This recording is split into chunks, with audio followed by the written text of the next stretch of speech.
بسم اللہ الرحمن الرحیم۔ السلام علیکم۔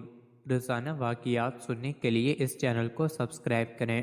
ابو جہل وہ بدبخت کافر تھا جس نے ساری زندگی رسول اللہ صلی اللہ علیہ وسلم کو تکلیف اور دکھ کے علاوہ کچھ نہیں دیا۔ فرعون اور نمرود کی موت کی طرح ابو جہل بھی کتے کی موت مرا۔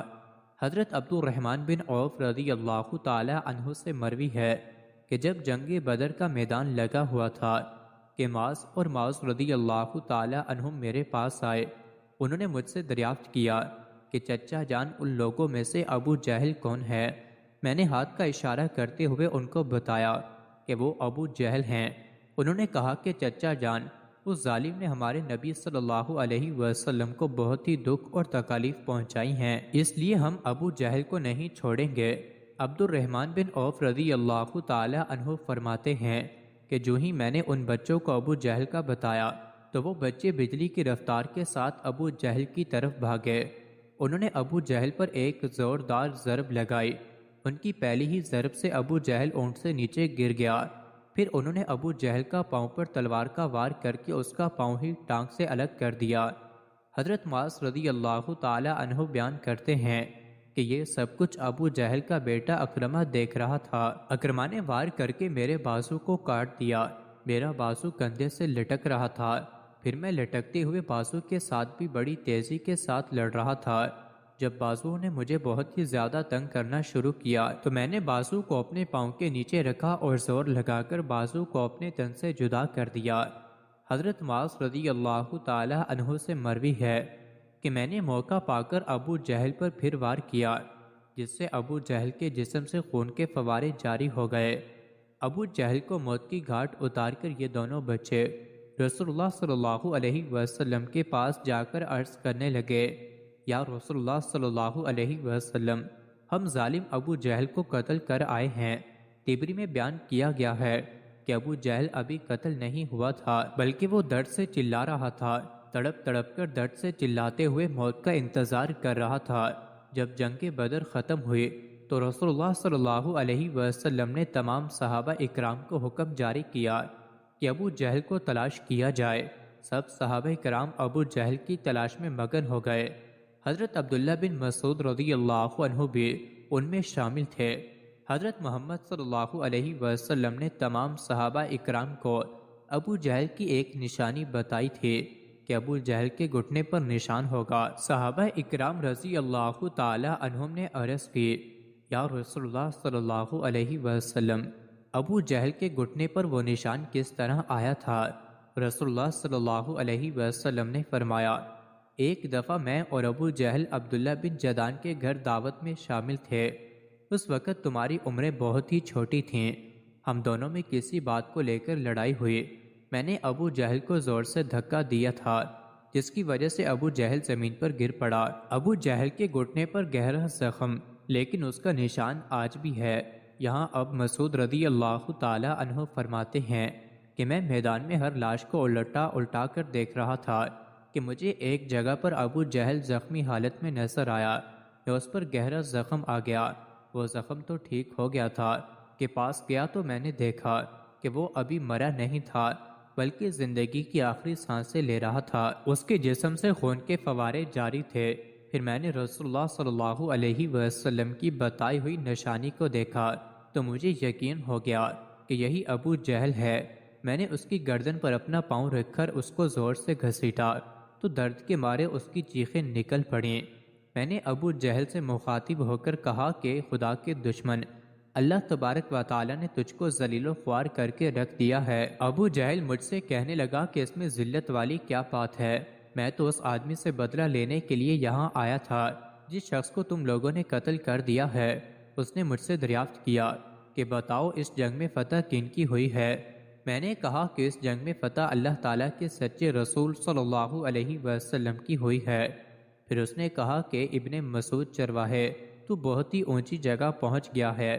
دوسرا قول یہ بیان کیا جاتا ہے کہ حضرت عبداللہ بن مسعود رضی اللہ تعالی عنہ نے بیان کیا ہے کہ میں نے ابو جہل سے کہا کہ تیرا قاتل میں ہوں۔ ابو جہل نے کہا کہ نہیں، تجھ سے پہلے مجھے کوئی قتل کر گیا ہے۔ ایک قول یہ بھی بیان کیا جاتا ہے کہ کہ جب ابن مسعود رضی اللہ تعالی عنہ ابو جہل کے سینے پر بیٹھ کر کہنے لگے، اے اسلام کے بدترین دشمن، تم تو فرعون سے بھی زیادہ بدبخت نکلے ہو۔ فرعون نے بھی مرتے وقت اپنی غلطیوں کو مان لیا تھا کہ میں غلط تھا، لیکن تم تو مرتے ہوئے اسلام کے خلاف بکواس کر رہے ہو۔ یہ سن کر ابو جہل نے جواب دیا کہ اپنے آقا محمد صلی اللہ علیہ وسلم کو جا کر میرا یہ پیغام دے دینا کہ ابو جہل تو اس دنیا سے چلا گیا ہے، لیکن وہ یہ پیغام دے گیا ہے کہ حضرت محمد صلی اللہ علیہ وسلم کا سب سے بڑا دشمن میں ہوں۔ ابو جہل کی زبان سے یہ سن کر میں نے ابو جہل کی تلوار پکڑی اور اسی سے ابو جہل کے جسم سے اس کا سر جدا کر کے رکھ دیا۔ فرماتے ہیں کہ میں نے جسم سے سر کو جدا کر کے نبی کریم صلی اللہ علیہ وسلم کے پاس لے گیا۔ میں آقا دو جہاں صلی اللہ علیہ وسلم کی بارگاہ میں ابو جہل کا سر پیش کرتے ہوئے عرض کی، یا رسول اللہ صلی اللہ علیہ وسلم، یہ لو ابو جہل کا سر۔ رسول اللہ صلی اللہ علیہ وسلم نے فرمایا کہ قسم ہے اس ذات کی جس کے قبضے میں میری جان ہے، بے شک یہی ابو جہل کا سر ہے۔ پھر آپ صلی اللہ علیہ وسلم نے ابو جہل کے سر کے پاس کھڑے ہو کر فرمانے لگے، یہ کافر ابو جہل اس امت کا سب سے خطرناک اور ظالم فرعون ہے۔ ہر امت میں ایک فرعون ہوتا ہے، جبکہ میری امت کا فرعون ابو جہل تھا۔ اللہ تعالیٰ کا لاکھ لاکھ شکر ہے کہ یہ بدبخت ہلاک ہو گیا ہے۔ روایات میں اس طرح بیان کیا گیا ہے کہ رسول اللہ صلی اللہ علیہ وسلم نے شکرانے کی نفل ادا کیے۔ رسول اللہ صلی اللہ علیہ وسلم کے فرمانے پر ابو جہل کی لاش، سر اور قریش کے 24 سرداروں کو ایک کنویں میں پھینک دیا گیا۔ اس کے بعد رسول اللہ صلی اللہ علیہ وسلم کی 3 دن میدان بدر میں رہے اور جاتے ہوئے اس کنویں پر بھی گئے تھے جہاں کفار مکہ کی لاشیں پھینکی گئی تھیں۔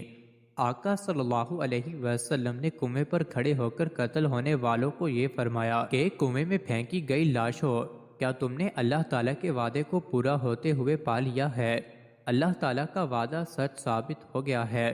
حضرت انس رضی اللہ تعالی عنہ سے مروی ہے کہ رسول اللہ صلی اللہ علیہ وسلم نے آدھی رات کے وقت یہ ان تمام لاشوں کے نام لے کر فرمایا، اے ابو جہل بن ہشام، اے عتبہ بن ربیعہ۔ اس طرح نبی کریم صلی اللہ علیہ وسلم نے سب کنویں میں پھینکی گئی لاشوں کے نام لیتے ہوئے فرمایا کہ کیا تم نے رب کائنات کا وعدہ پورا ہوتے ہوئے دیکھ لیا ہے کہ تم نے اپنے خداؤں بتوں کا وعدہ سچ پایا؟ میرے خدا نے جو مجھ سے وعدہ کیا تھا وہ سچ ثابت ہو گیا ہے۔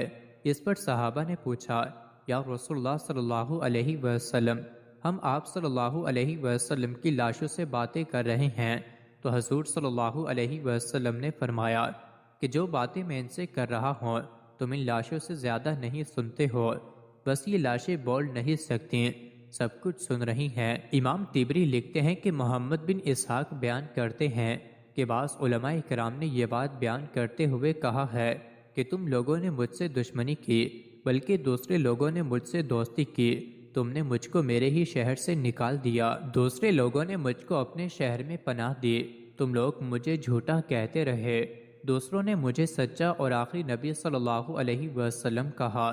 تم لوگوں نے مجھ کو بے شمار تکالیف دیں، لیکن دوسرے لوگ میری تمام پریشان میں شریک رہے۔ اس کے بعد رسول اللہ صلی اللہ علیہ وسلم نے فرمایا کہ میں نے تو اپنے رب کائنات کے وعدے کو سچ پایا ہے۔ مزید ایسی ہی ویڈیوز کے لیے چینل کو ضرور سبسکرائب کریں۔